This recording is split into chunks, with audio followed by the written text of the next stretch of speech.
start off with your film review, and then we'll move on to the upcoming show. It wasn't any better the third time than it was the first. No, I think that, it's a great opportunity to learn from mistakes, and sometimes you have to look a gift right in the face and know we got one. We did some really good things defensively in the first half. That was positive. We did some good things offensively. The things that got a little magnified were the obvious, really obvious turnovers. Just letting guys take our ball and lack of execution. Anytime you're plus 30 on the glass, that's a really, really good thing. We had the highest offensive rebounding efficiency in the country last night. We got 54% of our misses back. Alan Griffin was outstanding in that area. Kofi was tremendous, obviously a presence with the double-double. One of the things that's very challenging playing a style like that, which I played for a lot of years, is you negate post play. And I'll never forget a game against Texas. They had McDonald's All-American in the middle, and he scored 2. It makes it really, really hard to enter the ball to the post and can negate post play. They did a lot of that last night. They bothered us. They knocked us off our spots. Our execution wasn't very good offensively, especially late. And again, we found a way. I was really proud of Trent, 0 for 9, and then to step up and set a great screen. It was a great call, and step up and make 2 free throws. And then we handled the last coverage correctly, and Trent made a great stop. The young man turned it over. So back in the overtime, we got back to doing our assignments. And we're an assignment-based team on the defensive end, and we handled those things much better than we did for 15 minutes in the second half. And that's what we got to grow from and understand. We made mistakes. We escaped, but we can't do that as we head into life on the road. Is it mostly playing the high post that keeps Georgie off the glass? No, I mean, Georgie had pretty decent nights on the glass. You got to go, and I thought that if anything, I think the one thing that rebounding is not about a one-time effort. It's about a second and third effort, and but he was pretty consistent, and I think that he's still finding his way a little bit out there in terms of how to get to the offensive glass, but again, he wasn't horrible. Is he dealing with confidence or overthinking or anything like that when he's out there in a new role, anything like that? No, I thought he was really good. I mean, I think he's figured out that there's, last night they put a 6'5" guy on him, and that guy's basically a guard, and he took his ball one time, but he's pretty comfortable out there. I mean, I think it was, stepping out, making a couple threes, and I told him the other day, I said, you've shot 1 million of them this summer. You got to let it go. I'm not going to tell you not to shoot them. You've practiced enough, and you're a high IQ guy, and make those right decisions. And his confidence is such that he made those shots. So I was more alarmed by their ability to just take us out of everything. We saw that against South Carolina, and we got the ball where we wanted it. We got the ball to Kofi. We got the ball into Georgie in the paint. And again, give them credit. We were not very dialed in offensively. Brett, do you think it would have been more alarming had you guys not built up a 20-point lead and you were just kind of there, 5-6 points all game versus letting them climb back with that big run? Is there a balance there? Well, that was the positive. We built a 20-point lead and had opportunities, and we go 3 of 10 or whatever from the free throw line with Georgie and Kofi, and those guys are both better free throw shooters than that, and had a chance to on many occasions to kind of blow that thing open, and yet that lapse happened, and that's real, and it's something we're going to sit here and watch and identify, and we've got to learn from it. And those when you escape, right? And I say escape with a win and make those mistakes. It's something that we have to correct, and that's our job, is to help us correct that. And we'll start working on that today. So what's Grand Canyon gonna look like Friday night, and how much you maybe? I watched their game. I watched their game last night. They ran into a buzzsaw last night against a team that just had 5 guys who shot the cover off of it from 3. Their center had 5 threes, and that's something we're obviously not going to have. The Johnson kid's an elite scorer. They've got a center that is projected as a pro that can step out. He's a 39% career three-point shooter. They put him in a lot of action, as well as being a very good post player. So the Brown kid had a great exhibition game, had 19 in 1/2. So they've got explosive wings and a big who can score, and they're a talented team in an incredible environment. I turned the volume down last night. It sounded like watching a EuroLeague game with all the horns and all the noise and commotion. It's something we're going to have to be prepared for. What's the impetus for leaving 2 days early Travel. instead of tomorrow? Travel.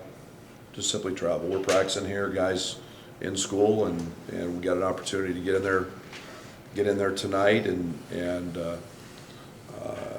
try to get a decent night's rest, and after playing in a quick turn, and we're trying to maximize rest the best we can. So you mentioned the environment of Grand Canyon. Is there a way to simulate that before you head out, or what's the? Well, there'll be some noise in the practice gym today, and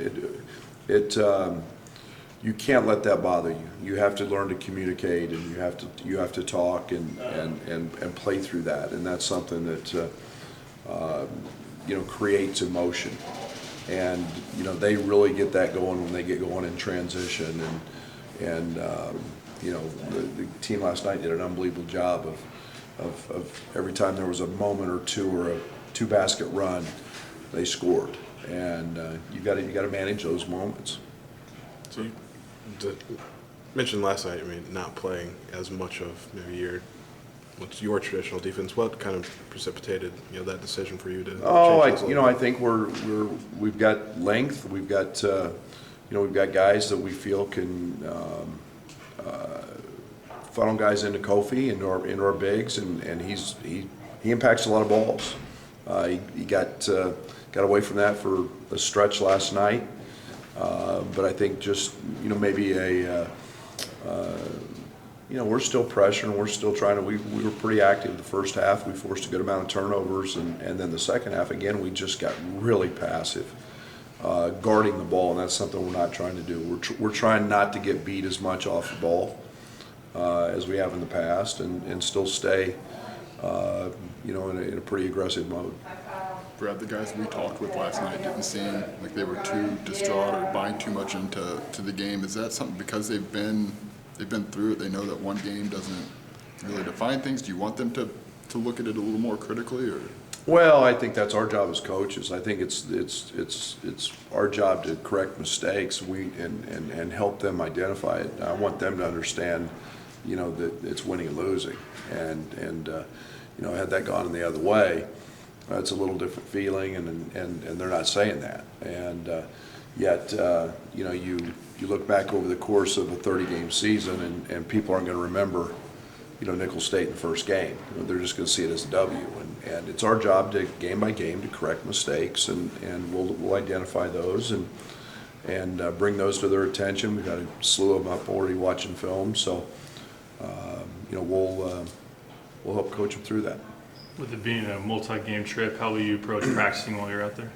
Yeah, we'll go tomorrow in Phoenix, and then same light game day shoot around. Excuse me, and then we travel to Tucson, and we'll practice in their facility. It's a quick prep.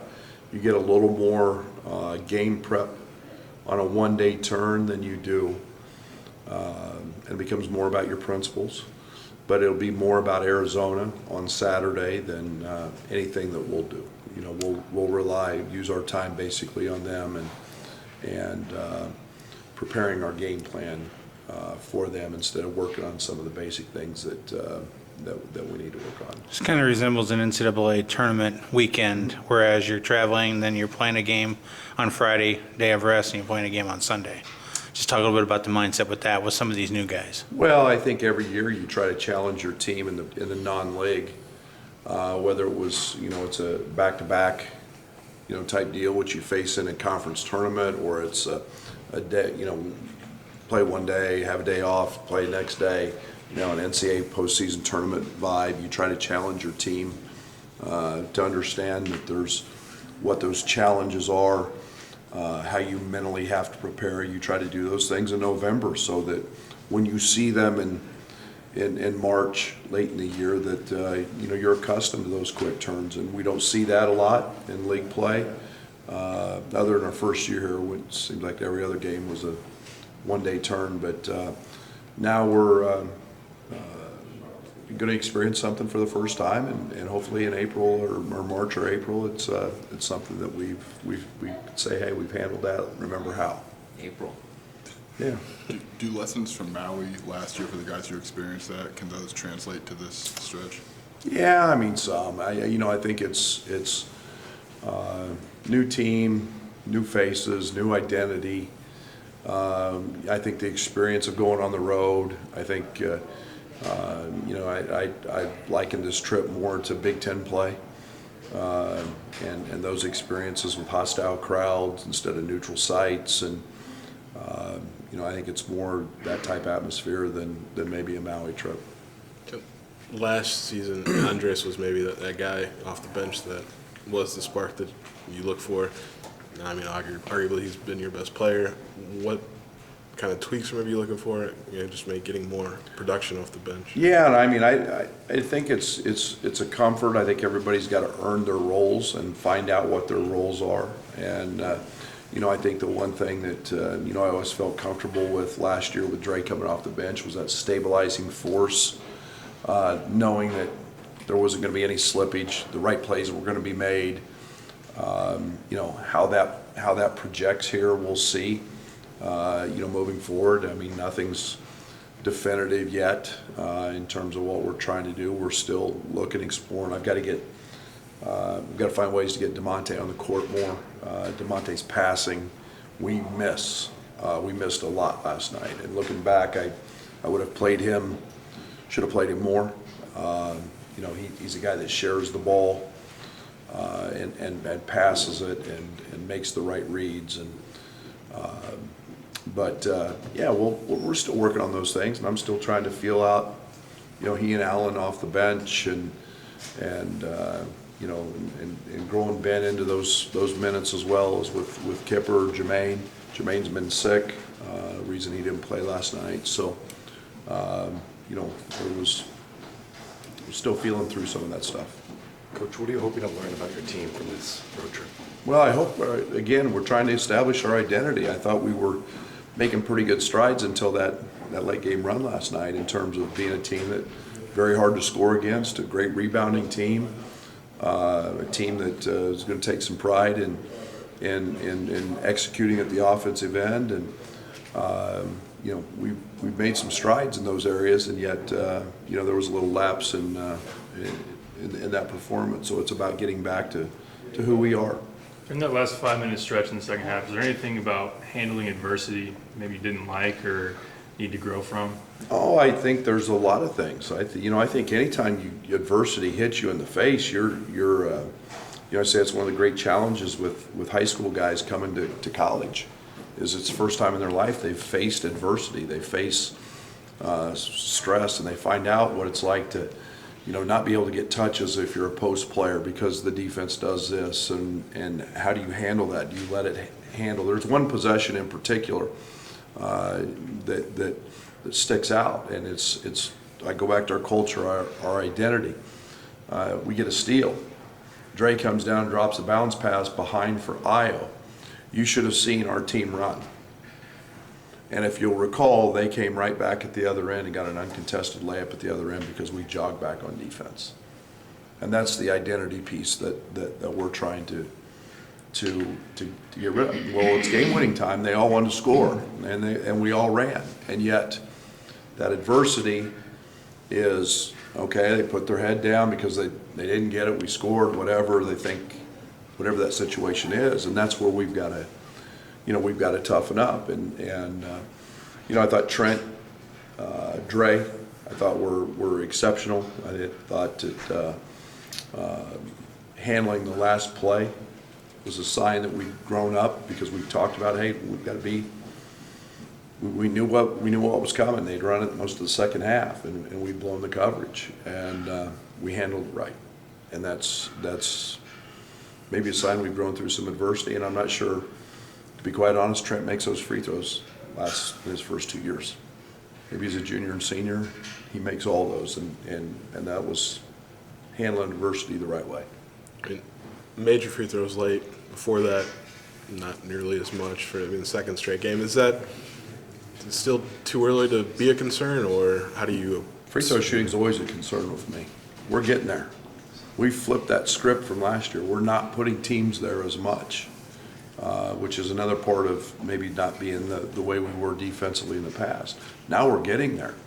But, I'm still convinced Georgie and Kofi are going to be, and we know Io's been a really good free throw shooter, and those guys are missing too many, and those are the guys that get there a lot, and we're challenging them to get there a lot.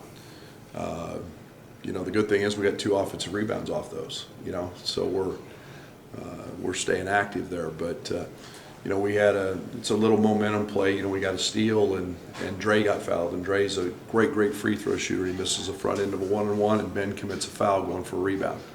Little swings like that are very, very big, where an easy 2 points turns into a missed front end, and those are the little things that we've got to really toughen up on and get dialed into the importance of those plays.